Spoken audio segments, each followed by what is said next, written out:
नमस्कार, स्वागत है आप सभी का रीड गुरु लेवल 1 यूट्यूब चैनल पर। दोस्तों अभी एक न्यूज़ आपको भी मिली होगी और मुझे भी मिली कि जो आरटीआई लगाई थी किसी ने तो उसका रिप्लाई आया है कि लेवल 1 थर्ड ग्रेड लेवल 1 में जो है 2701 जो है आपत्तियां ऑब्जेक्शंस लगाए गए हैं और वो कितने क्वेश्चंस पर 108 क्वेश्चन पर मतलब कि 150 में से 108 क्वेश्चंस पर जो है आपत्ति लगाई गई है और इसीलिए मतलब और लेवल 2 में भी काफ़ी आपत्तियां लगी है इसीलिए इनको रिजल्ट में इतना टाइम लग रहा है। अब बात करता हूँ देखिए इतनी आपत्तियां लगाई गई है वो भी 108 क्वेश्चन पर।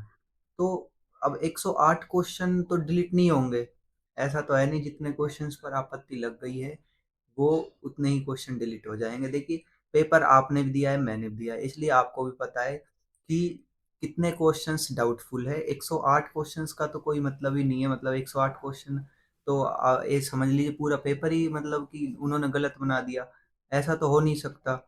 तो मुझे लगता है कि लगभग 8-10 क्वेश्चन ऐसे होंगे जिनमें थोड़ा डाउट आ सकता है।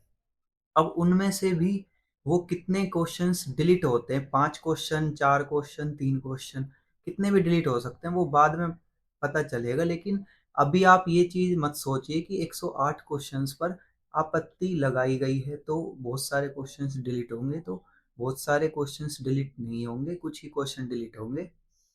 8 क्वेश्चन मान लिए 108 में से 100 नहीं होंगे, 8 8 मान लीजिए अगर ज़्यादा से ज़्यादा होंगे तो। मतलब इतने भी नहीं होने चाहिए मेरे हिसाब से तो। 4-5 क्वेश्चन भी बहुत ज़्यादा होते हैं और अगर ज़्यादा क्वेश्चन डिलीट हो जाते हैं तो हमें ही नुकसान है। मतलब कि ये समझ लीजिए कोई बंदा मेहनत करके कितने नंबर लाएगा, अगर उसके क्वेश्चन ज़्यादा डिलीट हो गए हैं तो फिर वो तो कहाँ जाएगा ये बताइए आप।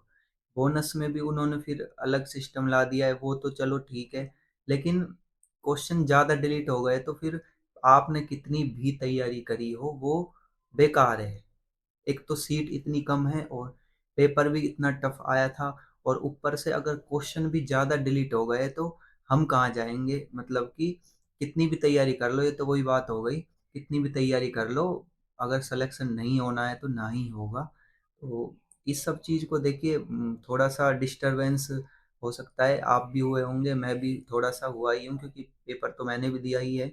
देखते हैं रिजल्ट आता है तब क्या होता है क्या नहीं होता है। बाकी इतने ज़्यादा क्वेश्चंस पर आपत्ति लगना भी एक बड़ी बात है क्योंकि पेपर ही उन्होंने इस तरीके का बनाया था डाउटफुल, क्योंकि जो कोचिंग वाले थे वो भी आंसर सही से नहीं बता पा रहे थे जब तक कि ऑफिशियल आंसर की नहीं आई थी। और काफ़ी क्वेश्चंस पर बाद में जो कोचिंग वालों की आंसर की थी और ऑफिशियल आंसर की आई उसमें बहुत ज़्यादा डिफरेंस भी था। तो इसीलिए मतलब आपत्ति इतनी ज़्यादा आई है। बाकी देखते हैं क्या होता है आगे। आपकी राय क्या है वो कमेंट बॉक्स में ज़रूर बताइए। Thank you.